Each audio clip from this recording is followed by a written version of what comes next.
এই মুহূৰ্তত জনাই আছো সমূহ দৰ্শকক এটা ব্ৰেকিং নিউজ। বিশ্বনাথ জিলা আৰক্ষীৰ বিশেষ দলৰ অভিযানত AS 0792229 নম্বৰৰ এখন যাত্ৰীবাহী বাছৰ পৰা প্ৰায় 11 কেজি ওজনৰ গাঞ্জা উদ্ধাৰ কৰা হৈছে। আটক 2 গাঞ্জা সৰবৰাহকাৰী। আটক কৰা গাঞ্জা সৰবৰাহকাৰী কেইটা হৈছে ৰৌতাৰ বিৰাজ বসুমতাৰী আৰু ওৰাঙৰ শুক্ল বসুমতাৰী।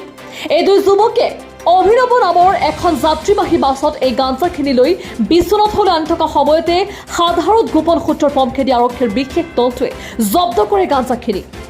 ৰৌতাৰ চন্দন নামৰ লোকজনে যোগান ধৰিছিল জব্দকৃত গাঞ্জাখিনি।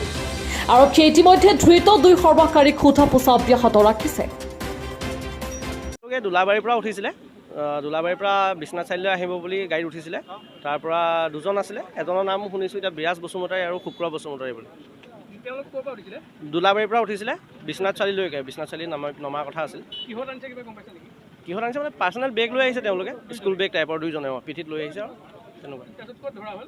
ইয়াতে বিশ্বনাথ চাৰিআলি পোৱা আগতে চাদাৰু। নিউজ ডেস্ক ৰিপৰ্ট, নিয়মীয়া খবৰ।